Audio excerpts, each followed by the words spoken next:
Comissão de Atividades Literárias do Bunkyo, em nome da qual agradeço a presença de vocês nessa tarde. Promoveremos hoje a primeira palestra da série Literatura, o Brasil nas páginas dos livros japoneses. Nossa proposta é divulgar as obras de autores do Japão que retrataram o Brasil, ampliando o intercâmbio e o entendimento entre os dois países.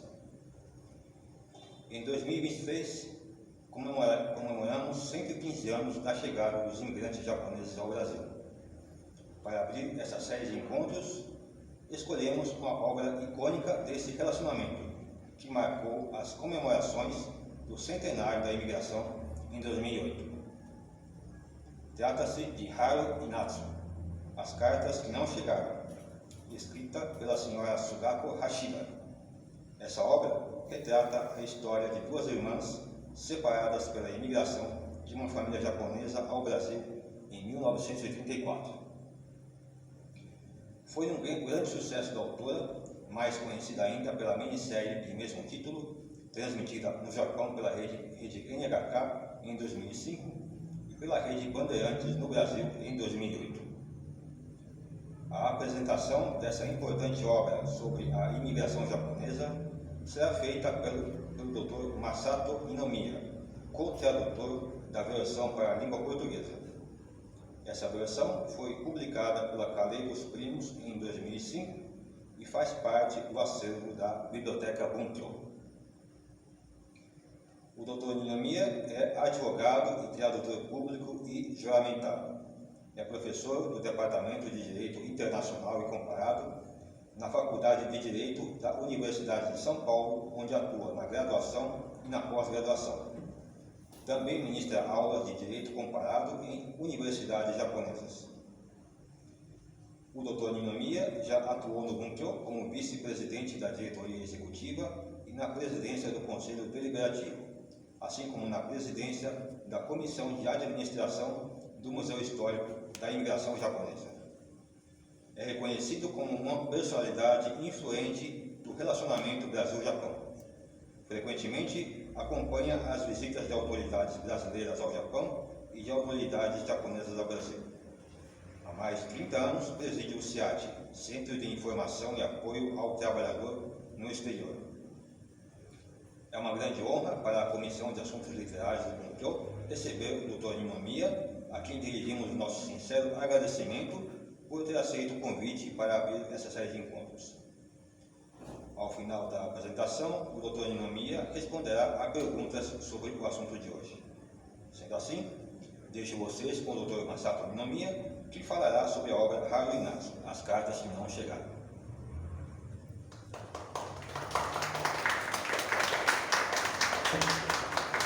Bom, boa tarde, muito obrigado pela apresentação, Sr. Edson.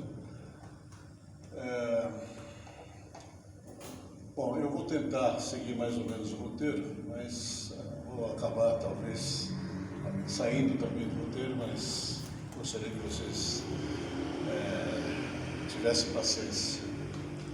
Bom, esse roteiro, essa minissérie de 5 capítulos, né, que foi para o ar em 2005 no Japão e mais tarde aqui pelo Brasil pela TV Band. A TV Band então comprou os direitos da NHK e legendou a minissérie, né? Por que 2005? Porque em 2005 a NHK do Japão completava 80 anos do início das atividades de radiodifusão. Então, no início era só rádio do Japão, mas depois se não me engano, a partir de 1952, passou também a fazer transmissão de televisão, né? Mas contava-se 80 anos, então ele resolveu fazer uma obra grandiosa, né? Faltava ainda 3 anos para o centenário da imigração, mas eles quiseram se antecipar. Mas os preparativos começaram pouco antes, salvo memória, em 2001. Bom, deixa eu me adiantar um pouco, né? Essas duas meninas representam a Haru e a Natsu na infância. Aqui a Haru já adulta e a Natsu que ficou no Japão, e depois, então, reencontro depois de 70 anos, já idosos, né? Mori Mitsuko, uma atriz famosíssima, faleceu logo em seguida, e aqui o Norio Ayoko, que também faleceu faz algum tempo. Essas duas atrizes estão trabalhando ainda na primeira linha, assim, das atividades aí cinematográficas e de televisão do Japão. Bom, aqui está então a senhora Sugako Hashida, né?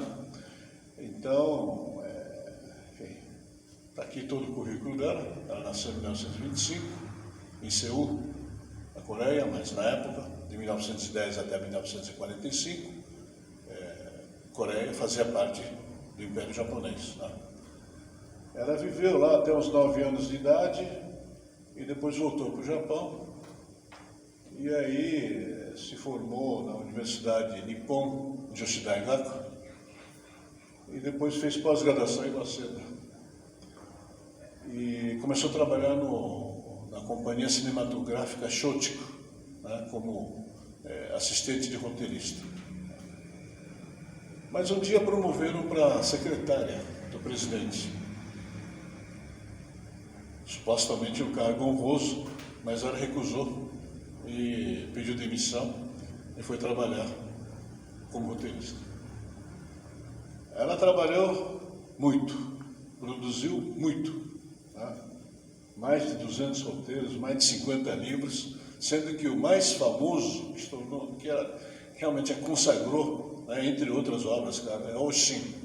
Oshin é a história de uma menina, né, que, enfim, sofre muito, né, para chegar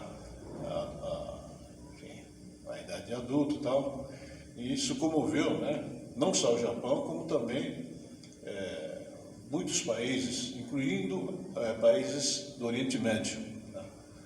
Foi dublado em dezenas de línguas e tal, e consagrou a Hashida Sugako internacionalmente. Mas ela sabia pouco sobre o Brasil.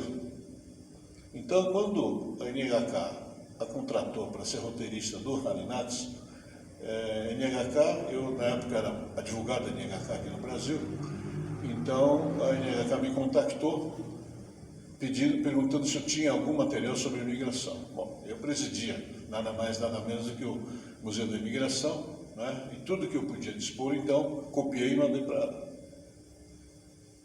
Bom, ela recebeu, como ver, né, diversos prêmios, né? E a consagração maior dela foi essa medalha da cultura. Tá? Antes ela já tinha recebido a Ordem do Tesouro Sagrado, no Raios de Ouro com Laço, mas a medalha da cultura é algo muito especial. Tá? No Japão, enfim, só pessoas muito consagradas como Kawabata Yasunari, Oe Kenzaburo, aliás, Oe Kenzaburo recusou, mas, enfim, só grandes intelectuais, grandes cientistas é que recebem essa condecoração. Né? Também se tornou praxe para os japoneses ou eventuais estrangeiros que recebem o Prêmio Nobel de Literatura ou qualquer outro prêmio Nobel, então, ato contínuo o governo japonês, se é que já não deu antecipadamente, já dá correndo aí para a pessoa ir para a cerimônia do Prêmio Nobel já devidamente condecorado. Bom, então, este é o livro, né? Já não tem mais segredo, porque eu trouxe os exemplares que estavam comigo para presentear, né, as pessoas que vieram ouvir a minha palestra. Né? Então, essa é a capa do livro, e aqui embaixo é a capa do DVD. Aliás, a capa do livro é o livro em japonês. Tá? E a senhora Sugako Hashida, então, quando eu fiz a tradução, eu pedi para ela autografar o livro em japonês, e ela está aqui assinada aí com data de março de 2006. Tá? Bom, então ela fez o script em 5 capítulos. Tá? E esse script tinha que ser traduzido para português. Por quê? O pessoal, o time da NHK vinha para o Brasil, né, fazer a filmagem aqui. A locação, inclusive, foi na Fazenda Tozan, em Campinas, né?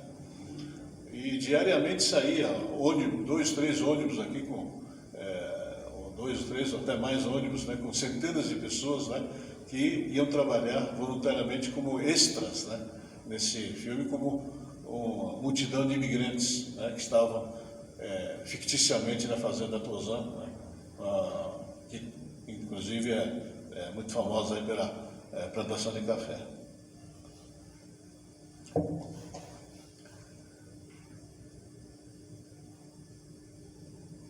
Bom, então, entre outras coisas, me encarregaram de traduzir esse script, porque a equipe brasileira, né, de filmagem, que tinha que contratar, né, pessoal para não trazer tudo do Japão, então, mas eles tinham que ler esse script para saber o que estava acontecendo.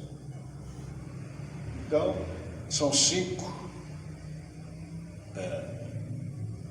exemplares, né, 5 vias de script, cada um para episódio de uma noite. Bom, o fato de eu ter traduzido esse script serviu para eu traduzir esse livro, porque depois que a série Harinatsu foi para o ar, imediatamente a senhora Hashida publicou o livro em japonês.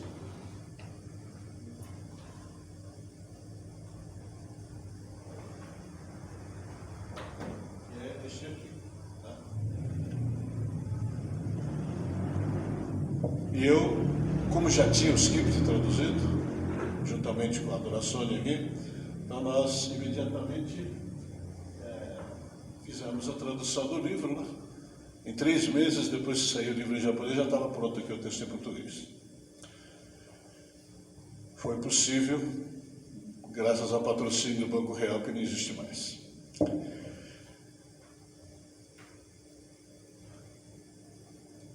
Bom, eu queria fazer alguns comentários, né? No script inicial,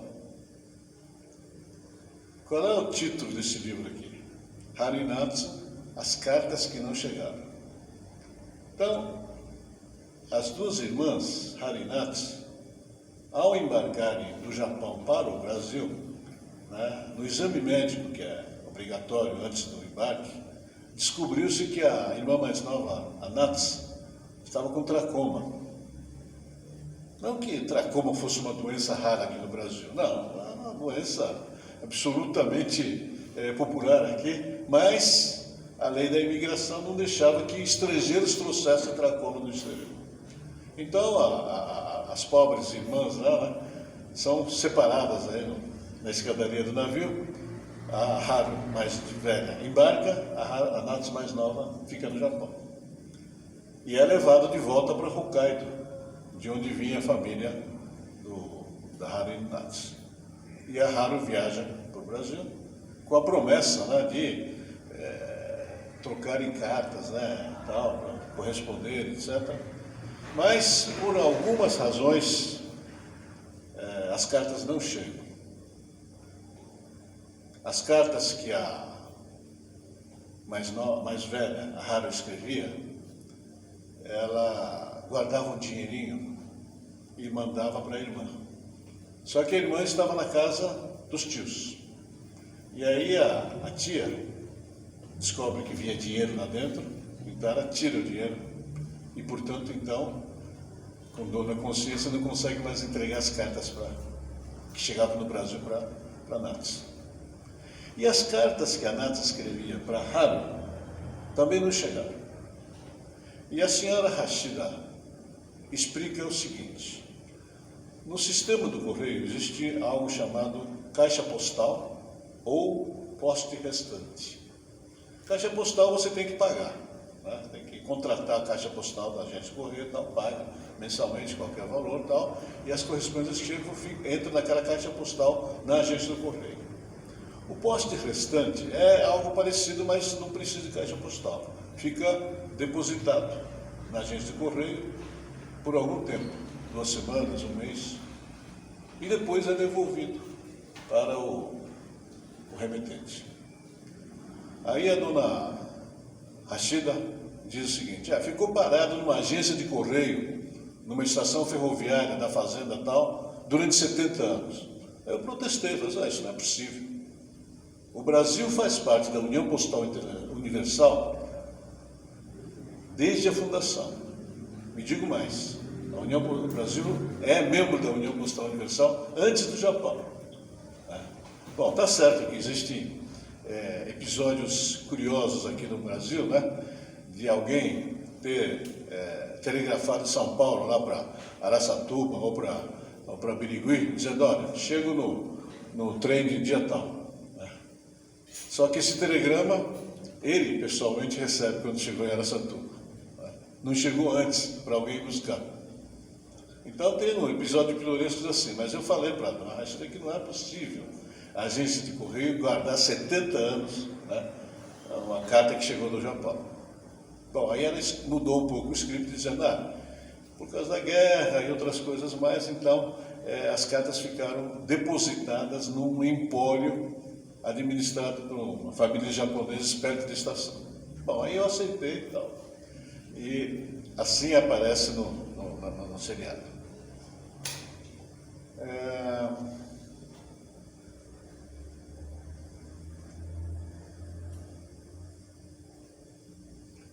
Assim, no início desse seriado aqui, aparece o meu nome como consultor de língua portuguesa. O único lugar que aparece, alguns lugares que aparecem, algumas frases, né, em português são muito mal pronunciadas, né? Eu achei um tanto quanto triste para mim dizer que eu orientei as pessoas a pronunciarem português daquele jeito. Então, depois eu protestei, mas já não dava mais jeito, mas na verdade eu fui o consultor, né, da NHK na elaboração desse seriado.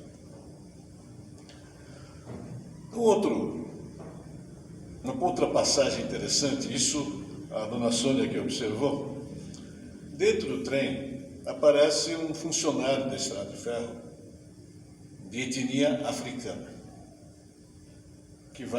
aquele que vai checar os bilhetes, né?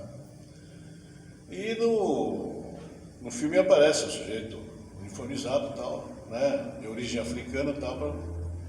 Ela disse que isso não é possível, porque aquele cargo de motorneiro, não é de motorneiro, mas de funcionário da Estrada de Ferro para checar, era um cargo disputadíssimo entre as pessoas, e provavelmente as pessoas de etnia africana não tinham vez para obter aquele emprego. Isso só aparece nos Estados Unidos. Se você vê algum filme americano da década de 30, você vai ver lá o senhor lá, assim, uniformizado, etc., mas de origem africana, mas isso acontece nos Estados Unidos, não no Brasil. Bom, é um fato que eu, pessoalmente, não havia percebido, mas observado aí pela dona Sônia. Bom, então, uma série de acontecimentos, né? As crianças vão crescendo, né? São mocinhas, aí começa a guerra, né? E aí, isso muito bem retratado, né? O sofrimento, né, dos imigrantes japoneses durante a guerra e depois da guerra, né? Aparecem, inclusive, cenas, né, de ataque às famílias que se dedicavam à sericultura. O que é sericultura? Enfim, a criação de bicho de seda, né, para extrair fios de seda. Isso era uma boa atividade, dá muito dinheiro. E, naturalmente, havia pessoas mais pobres, né, que se sentiam enciumados, né, com pessoas que ganhavam dinheiro na sericultura. e começaram a acusar de que produzir seda aqui no Brasil estava contribuindo para os Estados Unidos em prejuízo do Japão. Por quê? No Japão, as paraquedas eram feitos de seda. Um luxo, né? Os Estados Unidos não precisavam de seda para produzir paraquedas, porque eles já tinham inventado o nylon. Né? Então, talvez, né, alguma contribuição, né, dos japoneses nessa sericultura tivesse tido alguma exportação para os Estados Unidos, coisa assim, mas absolutamente ínfimo, né, em relação a essas acusações que havia de que os Estados Unidos estava se beneficiando da seda produzida no Brasil pelos imigrantes japoneses, né, que estavam contribuindo para o esforço de guerra dos Estados Unidos e não do Japão. Mas aparece cena aqui, e eu participei mesmo também da filmagem, né? Construiu-se um barraco lá na Fazenda Tozan, né? E aí pusemos aí muitos materiais combustíveis lá dentro e tocamos fogo lá para filmar justamente o ataque, né, de pessoas invejosas aí para pessoas que cuidavam da sericultura. Falava também da produção de hortelã, né, e não tinha nenhuma razão científica, mas a hortelã era horrenda, né? E aí a acusação era de que a hortelã servia para a produção de dinamite. Outra mentira, um fake news da época. Mas pessoas que produziam hortelã foram atacadas também. Bom, aqui já foi dito. Bom, também já foi dito.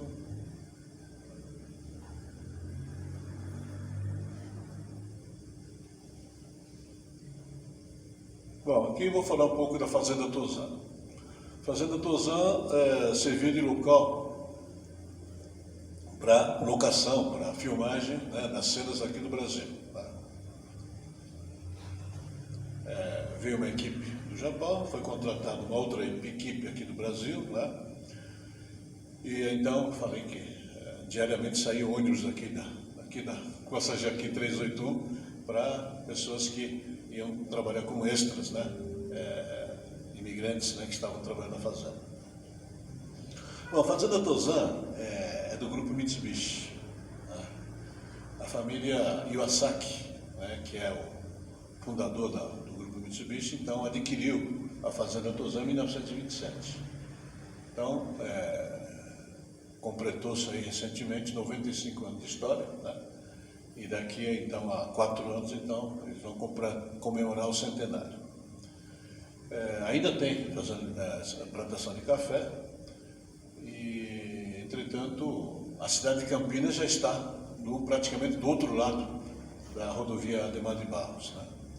Então, acho que em breve aquilo vai ser transformado num condomínio, coisa assim, e talvez plantação de café, etc., só vai sobrar para contar a história, né?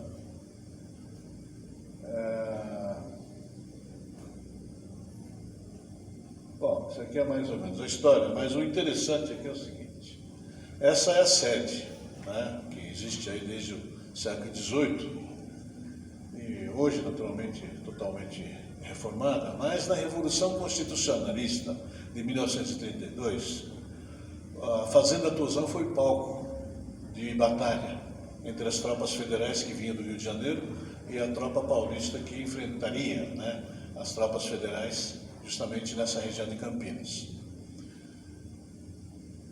E aqui a sede da Fazenda Tozan foi transformada no quartel-general das tropas paulistas, né? Então, tem um mirante que existe desde aquela época, e nos pilares, né, desse mirante ainda tem marcas de projéteis, né, balas de metralhadora, etc., que chegaram a esse mirante na batalha entre tropas federais e tropas paulistas. Mas os japoneses que estavam na Fazenda Tozan, em 1932, testemunharam o seguinte, que a capacidade bélica das tropas federais era muito superior à das tropas paulistas. Isso eles relatam, né? Tem relatórios aí que eles mandaram para o Japão, de que a artilharia das tropas paulistas não chegava ao local onde estavam os federais, enquanto que as artilharias dos federais atingiam direitinho onde estavam as tropas paulistas, né? Isso significava que a capacidade de fogo das tropas federais era muito superior à dos paulistas, né? E então o pessoal da Fazenda Tozan já antevia, né, que os paulistas seriam derrotados. E de fato, a Revolução Constitucional de 32 não durou mais que 3 meses, né? Bom, isso também, Fazenda Tozan. Assim, aqui é a antiga senzala, né? As casas onde ficavam os escravos, né? Até a Lei Áurea de 1888. Estava abandonado, mas nesse seriado de Harinaz, então, utilizou-se, né, essas casas abandonadas como sendo as casas onde os imigrantes ficavam hospedados. E aí, inclusive, tem, por exemplo, aqui, essa cena aqui de uma cozinha, um refeitório, e aí também, lá fora tinha o banheiro, o ofurô deles lá, né? E funcionava da seguinte forma: os imigrantes traziam os seus pertences, né, nas malas, ou nas caixas de vime, etc., mas também trazia dentro de tambores de gasolina. O tambor de gasolina cabe em 200 litros. Tá? E não era tambor usado com gasolina, mas era tambor, antes de ser usado, que eles colocavam seus pertences, traziam para cá e usavam depois como ofurô, banho. Quando eu fui presidente do Museu da Imigração, eu consegui desses tambores, né, que os imigrantes trouxeram, mas por sorte não usaram como ofurô, então ainda estava intacto, porque naturalmente você coloca água, vai ferver daquilo todos os dias, né, então acaba estragando, mas eu consegui um que ainda estava intacto e hoje não está mais exposto no museu, porque o museu foi totalmente digitalizado, então não tem mais assim muitos objetos tridimensionais, mas enfim, esse tambor ainda existe. Bom, aí essa cena, né, do plantação de café, né, mas que então serviu de local de batalha entre as tropas federais e as tropas paulistas. Bom, então, o que eu tinha que falar sobre o livro, né, e a história do DVD é mais ou menos isso. Então, duas irmãs que se separaram, né, na saída do Japão, a irmã mais velha vem com a família para o Brasil, tem diversas passagens, né? Inclusive do casamento, etc. Depois tem passagem durante a guerra e logo depois da guerra, né?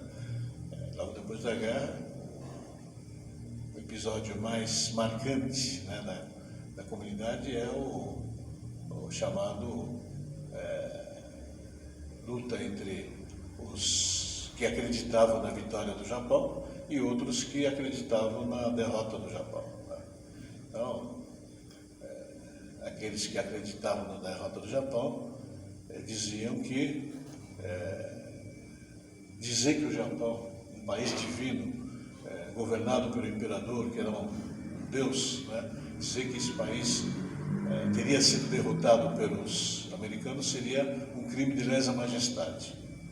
E aí formou-se equipes de ataque, equipes especiais de ataque para punir, entre aspas, né, as pessoas que diziam que o Japão tinha sido derrotado. assim, numa classificação muito assim, rudimentar, né? Aquelas pessoas que acreditavam que o Japão tinha se derrotado eram os intelectuais da colônia da época. Eram pessoas que, apesar da dificuldade, tinham aprendido português. Eram pessoas que eventualmente sabiam ler inglês e, portanto, tinham acesso às informações mais atualizadas, né, do mundo em que se vivia. Já aqueles que acreditavam piamente, né, na vitória do Japão eram pessoas mais simples, tá? Pessoas que, apesar de ter vivido dezenas de anos no Brasil, não sabiam português, não lia jornais em português. E lembrando também que os jornais de língua japonesa tinha sido proibido de circular, se não me engano, em julho de 1941.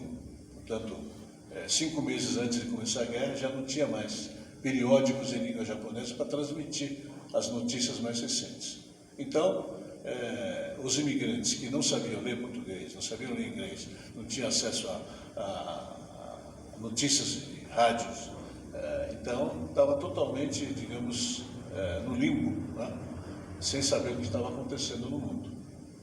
Somente acreditando em algumas transmissões radiofônicas que vinham em ondas curtas no Japão, e é conhecido também que essas notícias do quartel-general do exército japonês só contavam mentira, né?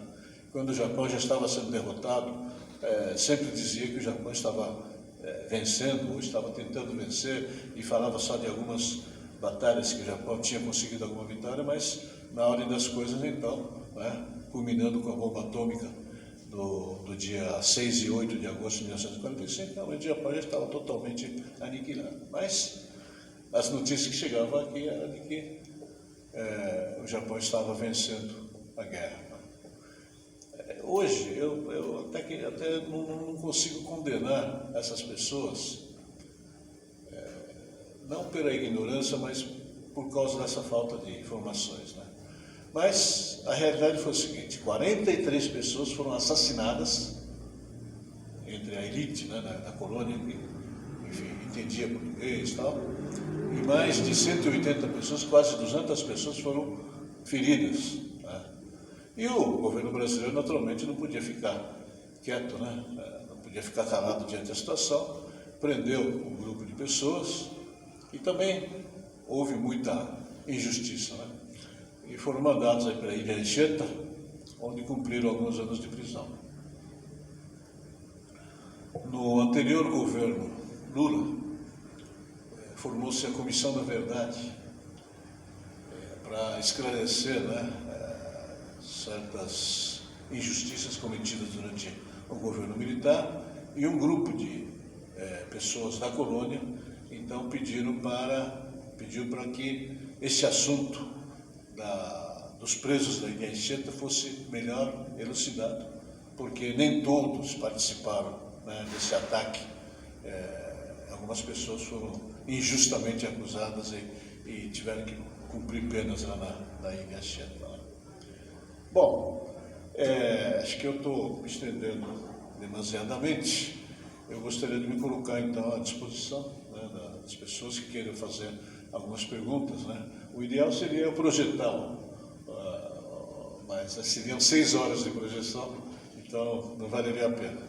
Mas é isso. Então são a história de 2 irmãs, uma que veio para o Brasil, né, e ficou 70 anos aqui, né, enfrentando todas as agruras, né, de imigrante, desde a sua infância até seus 70 anos, né, interpretado muito bem pela atriz Mori Mitsuko Mori. Ela não veio para o Brasil, tá? Ela já tinha muita idade, então ela apenas participou da filmagem das cenas do Japão. Já Nogiwa Yoko, né, que é a irmã mais nova, já na sua idade avançada, veio para o Brasil porque no fim a história se desenvolve de tal forma, ela se tornou uma empresária muito bem sucedida, etc., mas acaba vendendo os negócios para vir morar no Brasil. Então tem a cena de ela estar no automóvel, aí naquele túnel da Anhangabaú, não, desculpe, aí da Paulista, né? Aquele túnel que liga Perdizes com a Avenida Paulista, então tem ela passando de carro por lá, assim querendo dizer que ela veio morar definitivamente no Brasil. Bom, mas, desculpe, eu estou falando assim de alguns episódios que eu consigo lembrar, nem tudo consigo lembrar, mas, enfim,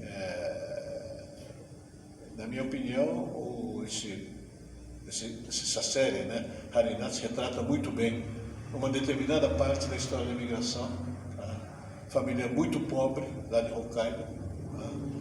E também vale a pena lembrar que lá no Japão, antes da guerra, né, a sucessão dos bens da família se fazia somente pelo primogênito.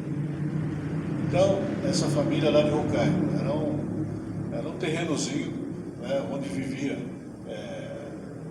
o primogênito e mais o irmão, a irmã, etc. E sabia-se que futuramente, né, aquele terreno pertenceria somente ao primogênito. Então, o segundo ou o terceiro tinha que cair fora. E aí o Japão tinha por política, né, a emigração. Né? Então, desde 1868, quando o Japão entrou nessa fase de restauração Meiji, né? Já no primeiro ano da era Meiji, 150 e poucos japoneses, principalmente pessoal de Okinawa, já emigrou para o Havaí. Então, tanto é que 1868 é o início, né, da imigração japonesa para o exterior. Depois, o Japão enviou imigrantes, né, para os Estados Unidos, Canadá, México, Peru. Antes do Brasil, soube recentemente, fui para as Filipinas e descobri que 5 anos antes dos imigrantes japoneses virem para o Brasil, já o grupo de imigrantes tinha sido enviado para as Filipinas. Então, essa política migratória japonesa, né, data, portanto, desde o início da era Meiji, né, mas parece que a verdadeira intenção do governo japonês era enviar imigrantes para os Estados Unidos. O Brasil, os países da América do Sul, era uma segunda opção. E, assim como se temia, né, houve muita discriminação nos Estados Unidos contra a imigração asiática. Não só japonesa, mas também chinesa. Existem fotografias aí no final do século XIX e no século XX de movimento, né, dos moradores brancos da Califórnia com faixas de campanha dizendo, né, Keep California White, ou seja, mantenha a Califórnia branca. Curioso, né, saber que hoje a Califórnia é o estado mais multiétnico, né, dos Estados Unidos. Tem asiáticos, tem latinos, tem, enfim, árabes, enfim, todas as etnias do mundo estão na Califórnia. Tá? Então, apenas para dizer que depois de 100 anos as coisas mudaram muito. Mas os Estados Unidos não queria, ou começou a discriminar muito a imigração japonesa, de tal forma que em 1924, os Estados Unidos prolatou uma lei dizendo o seguinte, que não entraria mais imigrantes da Ásia, mais precisamente chineses e japoneses. E os Estados Unidos é muito, assim, interessante, porque começa a promulgar leis após leis e acaba culminando com essa lei de 1924. Né? Antes saiu uma legislação em que os asiáticos não podiam ser proprietários de terra na Califórnia. Então, eles só podiam cultivar, assim, desenvolver a agricultura em terrenos alugados. Não podiam ser donos. Né? Os filhos eventualmente poderiam, mas ainda não, os filhos não eram tão grandes ainda para poder conseguir isso. Depois veio uma outra lei dizendo o seguinte: só pode se naturalizar americano pessoas que tivessem possibilidade de ter terra nos Estados Unidos. Então, é uma associação de leis que realmente bania os japoneses. E, finalmente, a lei de 1924. Eu só quero lembrar que essa raridade é da época justamente de um período imediatamente posterior a 1924. Tá? Como não podia mais ir imigrantes para os Estados Unidos, tinha que mandar para algum outro lugar.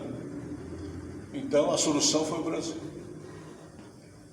Como?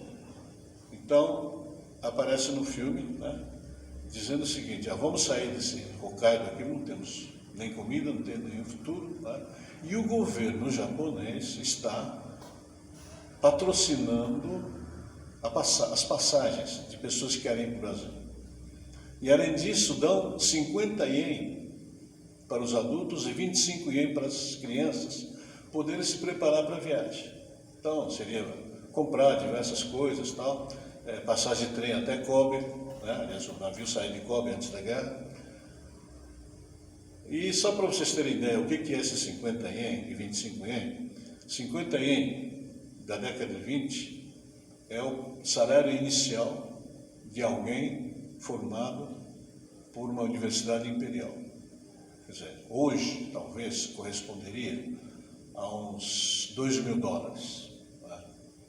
Talvez valesse muito mais, porque o preço, né, das coisas no Japão na década de 20 realmente era muito menor do que é hoje. Né?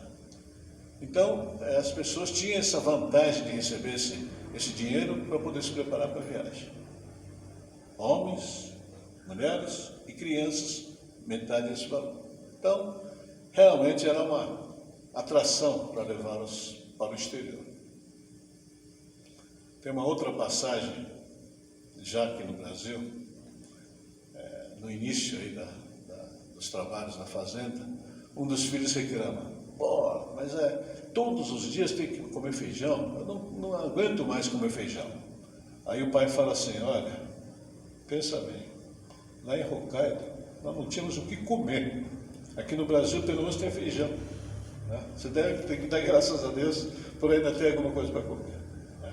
Bom, mas tudo isso para dizer que a vida não era fácil. Né?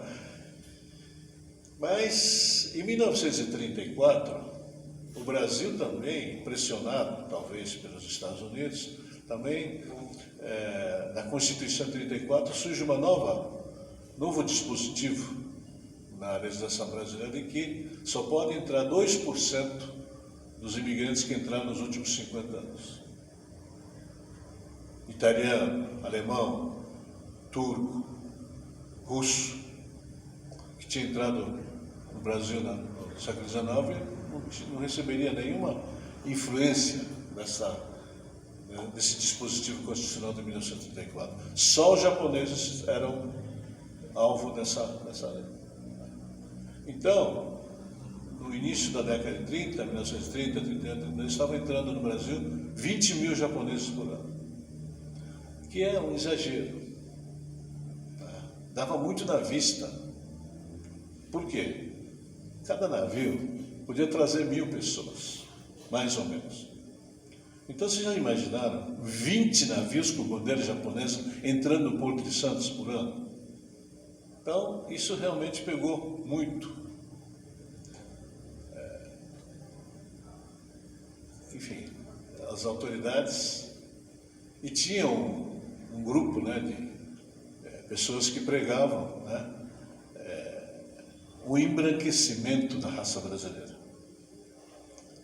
Eles diziam o seguinte: o Brasil é atrasado por causa dos africanos e asiáticos. Então não vamos mais deixar entrar asiático e africano. Era o médico Miguel Couto, presidente da Academia Brasileira de Medicina, e algumas pessoas aí que achavam que realmente a solução era trazer imigrantes apenas da Europa, né, brancos, para poder embranquecer a raça brasileira, como isso fosse possível. Né? Mas, enfim, saiu essa lei e aí, portanto, a partir de 1936, só podia entrar 2.500 japoneses por ano. E aí, o que aconteceu? O Japão mudou o foco da imigração para a Ásia, principalmente para o Manchukuo, nordeste da China. Então, se continuasse a entrar 20.000 japoneses por ano até 1941, né? Claro, a guerra seria inevitável, mas talvez 100.000 japoneses tivessem conseguido vir para o Brasil e não tivessem que morrer com a invasão das tropas soviéticas ao nordeste da China aí no final da Segunda Guerra Mundial. Desculpe, eu acabei me alongando em assuntos relacionados, mas enfim, não diretamente relacionados aqui a Harinatsu, mas esse episódio aí da pobreza, né, das famílias japonesas antes da guerra, realmente é algo muito importante para se tomar conhecimento. Porque os jovens de hoje acham que o Japão é um país rico. O que não era quando eu cheguei no Brasil em 1954, né? Os meus tios tinham vindo para o Brasil em 1927. Logo depois da guerra, eles foram para o Japão passear e disseram: olha, isso aqui, o Japão perdeu a guerra, isso aqui não tem mais futuro, venha para o Brasil que vocês vão passar uma vida melhor do que no Japão. Eu ouvi os meus pais falando durante 50 anos, né, um certo arrependimento de ter vindo para o Brasil, porque o Japão estava progredindo a olhos vistos e o Brasil nem tanto. Né? Mas eu e meus irmãos que nasceram aqui, enfim, achamos que foi muito bom ter vindo ao Brasil, porque provavelmente se ficasse no Japão, né, a competição para entrar na faculdade seria muito maior. Né? Enfim, eu acho que a imigração japonesa para o Brasil foi uma imigração que deu certo. Né? O Brasil houve, assim, realmente muita perseguição, bullying durante a guerra, mas não tanto quanto como aconteceu nos Estados Unidos, né? Quando o governador militar da Califórnia, havia 120.000 japoneses e americanos em 6 e construiu 10 campos de relocação e mandou todo mundo para o meio do deserto. Né? Mas arrependeu depois. O presidente Reagan assinou um decreto pedindo desculpas, indenizou $20.000 para cada um, mesmo acontecendo no Canadá. Bom, desculpe mais uma vez por ter me alongado demasiadamente, mas estou às ordens aí para qualquer pergunta que vocês queiram fazer a respeito da Harinatsu. Muito obrigado.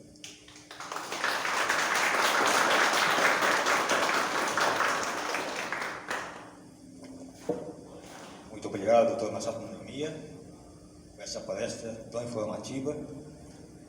Até mesmo suas digressões foram para assuntos muito interessantes que realmente tocam na nossa atualidade. Então agora o microfone está livre para quem quiser fazer perguntas sobre a palestra de hoje.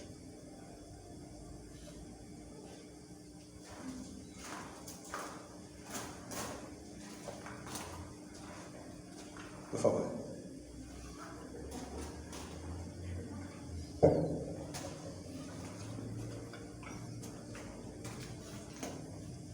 Boa tarde a todos. Boa tarde do professor. Meu nome é Esther.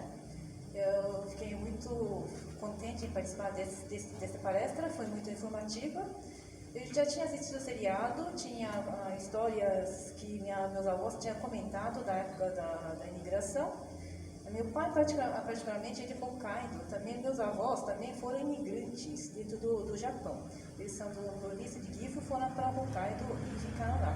Portanto, quando assisti o seriado, eu fiquei surpresa, porque para mim, pessoas de Hokkaido já eram pessoas que saíram de outras províncias atrás de uma terra de sonhos, de progressos próprios, né? Então, eu não sabia que tinha as pessoas que estão em situação muito difícil, delicada, que tomaram a decisão de atravessar o oceano em numa terra totalmente distante, numa cultura distante. E o comentário que o doutor fez sobre a imigração japonesa, a história da imigração japonesa na América do Norte, na Manchúria, e por que eles vieram para a América do Sul, também foi muito interessante. São coisas que não é muito discutido na sala de aula e também nas mídias convencionais. E até mesmo dentro do Japão, é um assunto que eu nunca tinha visto tocado na mídia japonesa, da Yomiuri, Asahi Shimbun, que eu também trabalho com um pouco de cultura japonesa. E, obviamente, deve ter textos teóricos sobre o fato, só que provavelmente são textos acadêmicos que não é uma coisa muito divulgada para o grande público. Então, o que o doutor falou agora, eu achei de muita importância e eu agradeço muito. Muito obrigada.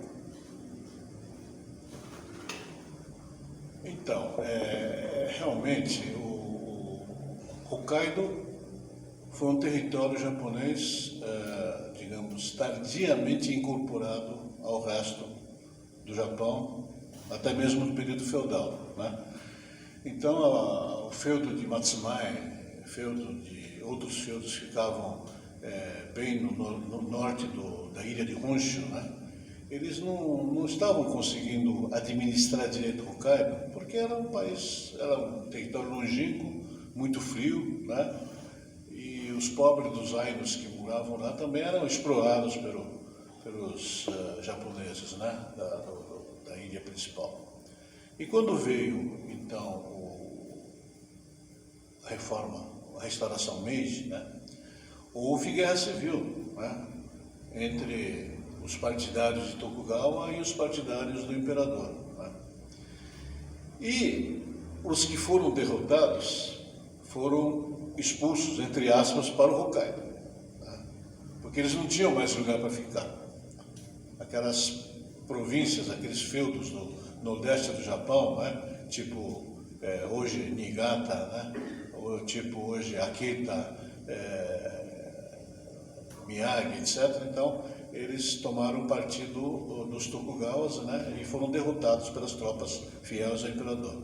E depois da derrota tomaram, né, os feudos deles e não tinha outro jeito senão ir para o Hokkaido, né?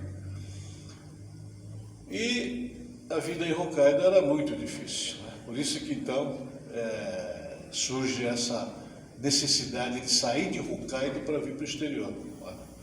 Então, o pessoal de Hokkaido, o pessoal da província de Hokkaido que está aqui no Brasil, seus avós, etc., realmente são pessoas que tiveram muita dificuldade, inclusive por causa daquela legislação da lei civil, da lei de família do Japão, em que, ainda que você tenha alguma propriedade, aquilo fica tudo para o primogênito. Os outros irmãos não têm vez. As mulheres ainda podem casar, etc., e ter uma outra possibilidade, mas os segundos e terceiros varões da família, então, realmente tinha que sair de lá, porque aquela porção de propriedade de terra não era possível alimentar todo mundo, né? Então, e o Japão sabia disso, então, realmente, desde o início da Era Meiji, então, procurou-se incrementar a imigração, né? E volto a dizer, o maior interesse do Japão era os Estados Unidos, só que os Estados Unidos não aceitavam os amarelos, né? Aquela lei de 1924 era para os chineses e japoneses, mas acabou sendo destinado para os japoneses, porque os chineses começaram, entram em guerra com o Japão e os Estados Unidos começaram a ajudar a China, né? Então, essa proibição nos chineses, então, acaba virando pizza, né? E o negócio fica só entre os japoneses. E essa lei de 1924 só é revogada em 1952. Mas, quando o Japão precisava novamente adotar a imigração depois da guerra, né? Então, os Estados Unidos e o Canadá não aceitavam. A Austrália, então, até a década de 70, não deixava entrar nenhum tipo asiático, né? Agora, por que o Japão tinha que adotar a imigração logo depois da guerra de novo? Por uma razão muito simples. A ilha de Taiwan, a ilha de Formosa e a Península Coreana, que era do Japão, abrigava aí alguns milhões de japoneses, né? E que tinha que voltar para o Japão, porque Taiwan e a Península Coreana se tornou independente. E também tinha cerca de 2.500.000 soldados japoneses espalhados pela Ásia, e mais os civis. Segundo o que eu li, o Japão tinha que receber de volta 7 milhões de pessoas que estavam no exterior. E, naturalmente, não tinha comida para todo mundo. Então, volta a história da imigração, né? E, no início, então, algumas famílias que já estavam aqui no Brasil, como no caso dos meus tios, então, fizeram a tal de carta de chamada, né, para chamar os parentes que estavam no Japão.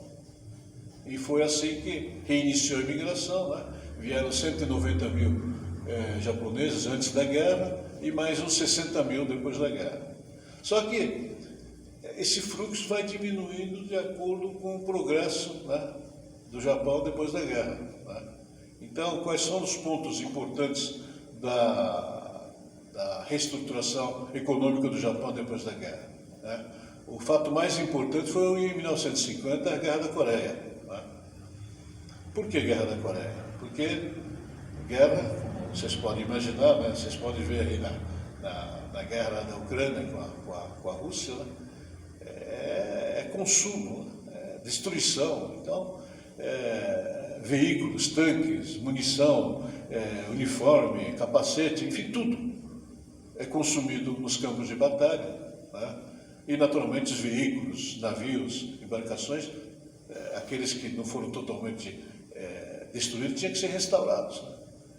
Então, para onde vai levar os equipamentos bélicos americanos? Vai levar para o Havaí? Vai levar para a Califórnia? Não, né? O Japão estava aí, destruído sim, mas tinha um parque industrial respeitável, né? Então consta que, antes da Guerra da Coreia, o estaleiro de Nagasaki ou de Hiroshima que construiu o coração Yamato ou Musashi, né, com 280 metros de comprimento, estava fabricando navios de pesca de 100 toneladas. Mas então, com a Guerra da Coreia, então, restabelece toda a indústria japonesa, né? Começa a restauração. E aí não para mais, né? Então, o grande marco da restauração do Japão pós-guerra é a Olimpíada de 1964. E o símbolo da Olimpíada de 1964 é o Shinkansen. O Japão começou a construir Shinkansen no final da década de 50. Né? Obviamente o Japão não tinha dinheiro. Onde é que foi buscar o dinheiro? Financiamento do Banco Mundial. 30 anos. O Japão estava pagando o financiamento do Shinkansen até o final do século XX. Né? Coisas que não aparecem muito nos livros didáticos do Japão, como você falou. Né? E quanto à imigração, então, realmente, pouquíssimos livros didáticos falam da imigração, e se fala meia página, uma página, sabe?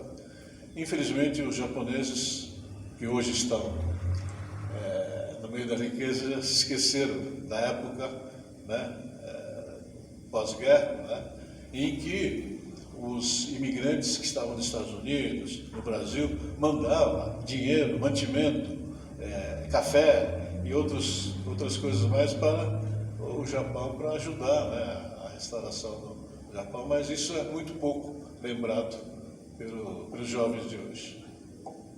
É isso. Bom, estou às ordens aí, acabo me estendendo aí divagações históricas, mas estou às ordens, por favor.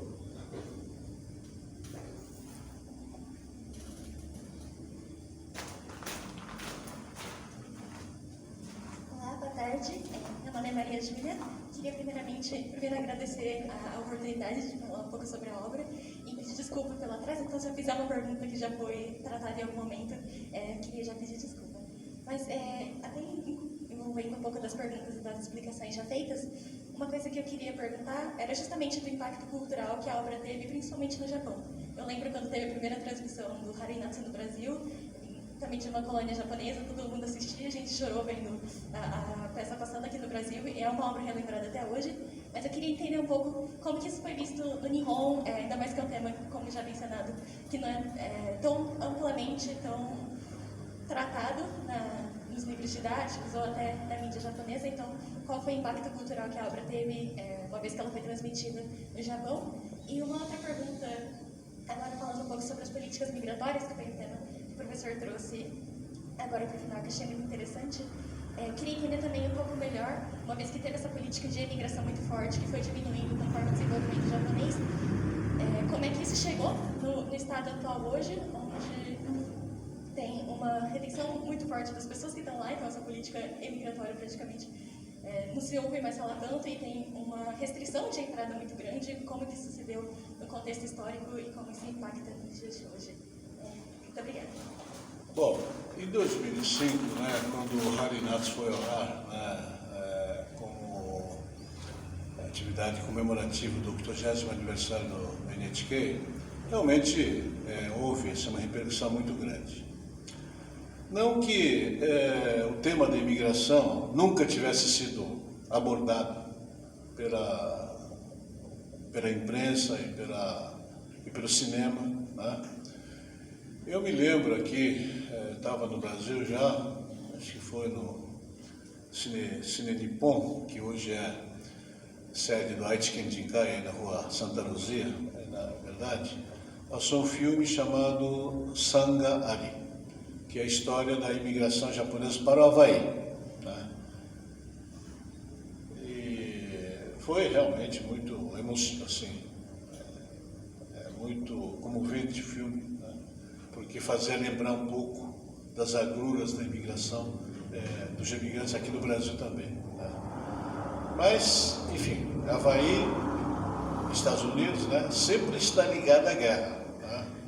Então, quando eclodiu a guerra, em 1941, quase 40% da população de Havaí eram japoneses e nikkeis. Então, no Havaí, eles não puderam construir um campo de concentração para abrigar todo mundo, senão acabava a economia do Havaí, né?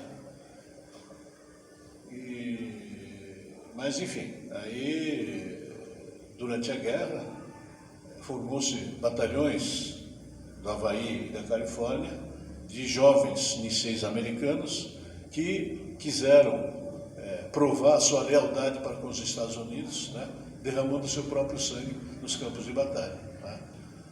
Então, era chamado Regimento 442, né, formado no Havaí, mas soldados nikkeis, oficiais eram todos brancos, né? E juntou-se a ele o pessoal, os voluntários de Califórnia, e foram lutar no norte da Itália, né, contra os alemães.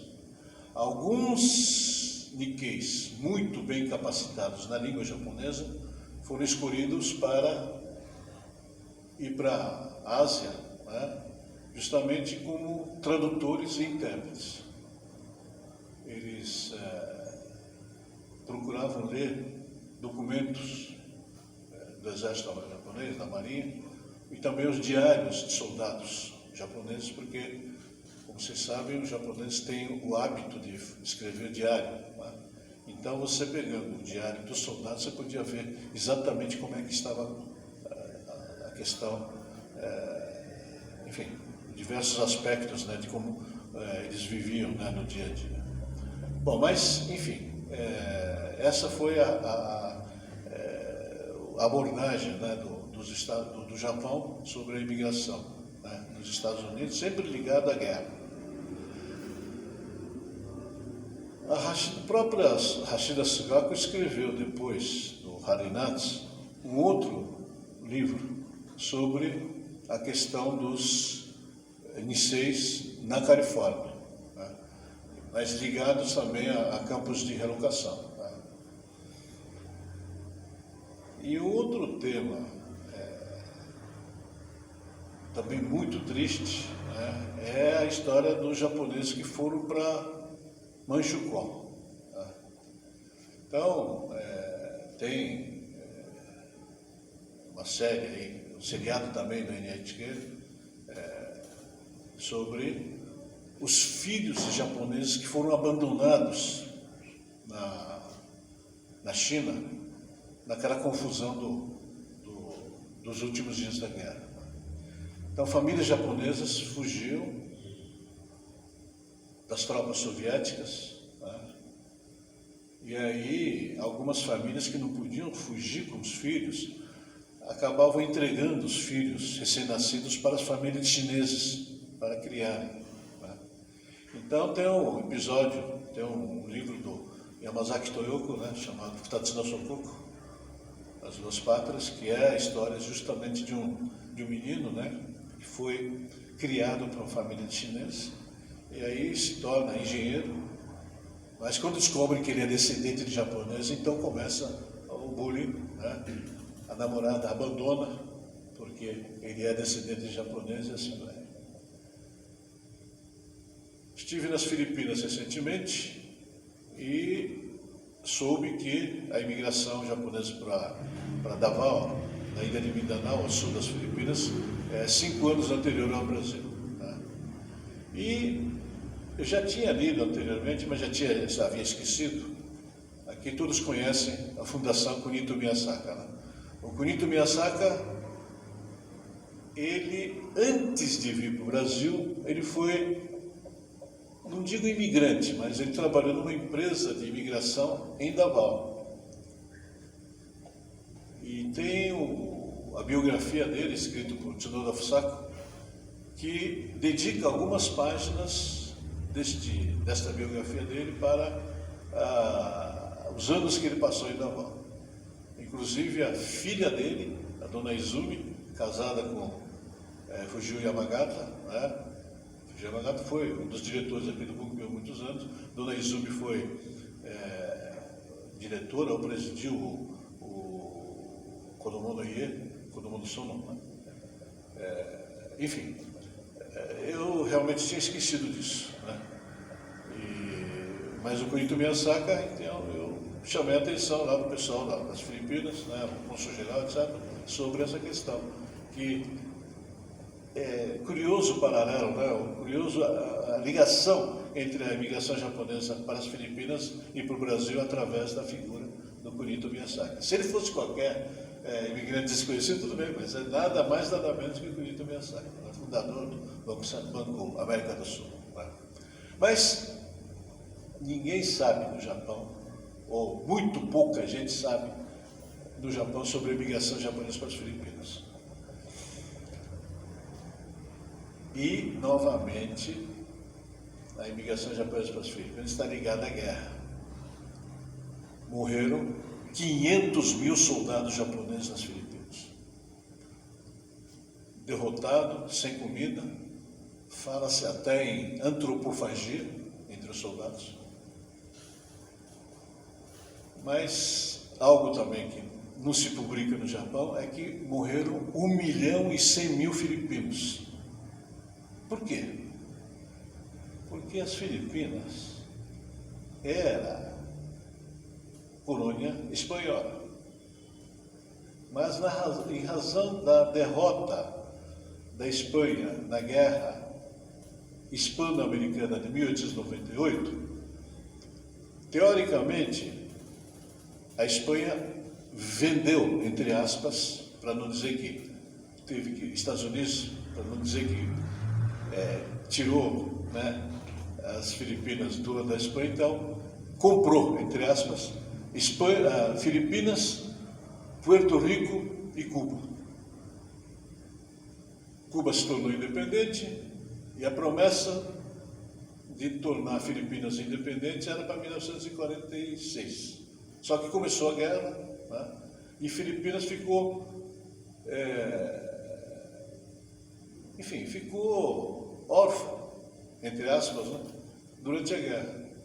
O Japão deu independência para as Filipinas em 1943, mas até então, os filipinos, que estavam já há 50 anos com os americanos, tomaram posição com os americanos e começaram a guerrilha contra os soldados americanos, contra o Japão. E os soldados japoneses, quando prendiam um filipino supostamente guerrilheiro, torturava, matava, enfim, acontecia o diabo. Consequência, depois da guerra, aqueles descendentes de japoneses de antes da guerra, ou eventualmente filhos de Filipinas com soldados japoneses, passaram a ser barbaramente perseguidos nas Filipinas, a ponto de todos eles queimarem ou enterrarem qualquer tipo de documento ou indício que pudesse provar que eles eram descendentes japoneses. Em 1990, aí está um pouco também na nossa história, o Japão, por falta de mão de obra, prorata na reforma a lei de imigração, né? E aí começa o fenômeno de castigo aqui no Brasil. Quando eles viram que descendentes de japoneses podiam ir para o Japão, então alguns filipinos, algumas famílias de filipinos descendentes que tinham escondido a sua identidade até então para fugir do bullying, então começaram a se apresentar na embaixada para dizer que eles eram descendentes de japoneses e que queriam o mesmo tratamento. O governo japonês, como sempre, aliás, né, disse não, não e não. Se não tem prova documental, não é japonês. Bom, aí começa uma campanha nas Filipinas entre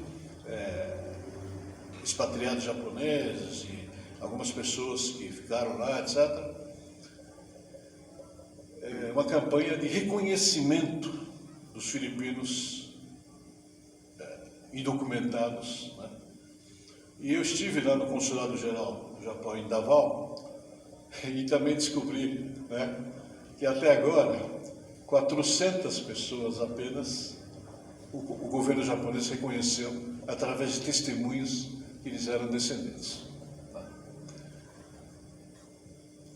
O fato também absolutamente desconhecido pelo resto do povo japonês. Então, respondendo aí, nem sei se estou conseguindo responder direito, mas realmente há muita pouca divulgação sobre a imigração nos livros didáticos. Não que não lembre, claro, a imprensa lembra, a própria família imperial se lembra, né? O governo japonês lembra, mas o povo em geral tem uma vaga ideia, sim, Brasil, Amazonas, Rio de Janeiro e imigrantes. Infelizmente, essa que é a realidade. A Associação dos Japoneses e Nikkeis no Exterior, o Kaigai Nikkei Jinkyokai, tem feito uma campanha para identificar livros didáticos japoneses que falam sobre imigração. Não são poucos não, mas muito, como é que eu posso dizer? O conteúdo é muito pouco, muito pobre, né? Então, realmente, e os japoneses hoje, os jovens japoneses, né? Enfim, eles ficaram assim muito domésticos, né? Eles não querem mais sair. Então, tem esse absurdo de recém-formado na faculdade, se candidatar para trabalhar numa trading, né? E você não quer ir para o exterior, quero ficar no Japão. Claro, é confortável, né? Não precisa falar língua, não precisa estar comida japonesa, amigos, etc. Então, é coisa absolutamente contrária, né? À época anterior à guerra e logo depois da guerra, em que realmente o fato de poder ir para o exterior era um privilégio, não era uma vantagem, né? Se não fosse para emigrar, né, as pessoas que entravam nas empresas, trading, tinha algum contato com o exterior, realmente para eles era uma vantagem, né? Era um privilégio, né, poder trabalhar no exterior e ganhar um pouco mais do que os colegas que ficavam no Japão. Mas essa mentalidade mudou muito, né? E na década de 1990 a 2000, consta, né, que havia dezenas de milhares de estudantes chineses nos Estados Unidos, havia milhares de estudantes coreanos nos Estados Unidos e havia centenas de japoneses. Quer dizer, e na época se falava, olha, daqui a 20, 30 anos, isso vai ser uma diferença brutal no relacionamento entre os países. E dito e feito, né? China é o que é, segundo a economia do mundo, né? A Coreia ultrapassou o Japão em muitos aspectos, né? E o Japão continua assim, meio engolido, né? Tá certo, não. Tem algumas coisas que só o Japão consegue fazer em termos de tecnologia, mas, enfim, o Japão deixou de ser aquele Japão, né, da década de 80, década de 90, né, quando até se escrevia, Ezra Vogel, professor da Universidade de Cornell, escreveu um livro chamado Japan's Number One. Hoje, ninguém mais fala sobre isso. E para o Brasil também, né? Vocês podem ver nas manchetes, né? A China se tornou o maior parceiro comercial do Brasil, né? Até o Fernando Henrique Cardoso, o primeiro país da Ásia a ser visitado por um presidente brasileiro era o Japão. Mas a partir do senhor Lula, o primeiro país da Ásia passou a ser a China. Não é essa a primeira vez, já no primeiro governo Lula, antes de 2005 ele foi para o Japão, mas antes disso ele foi para a China. Eu não sei se consegui responder tudo que você falou, mas desculpe, eu acabo me alongando demais. Mas, por favor, estou à disposição.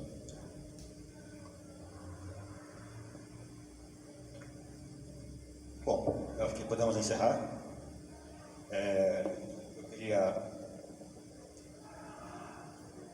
vamos iniciar aqui a primeira palestra dessa série Literatura, o Brasil nas páginas dos livros japoneses, que hoje enfocou a obra Haru Inatsu de Sugaku Hashira.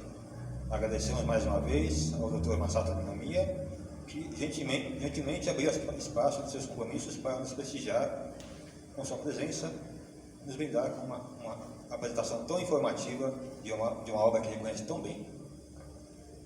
A Comissão de Assuntos Literários agradece a presença de todos. Muito obrigado e boa tarde.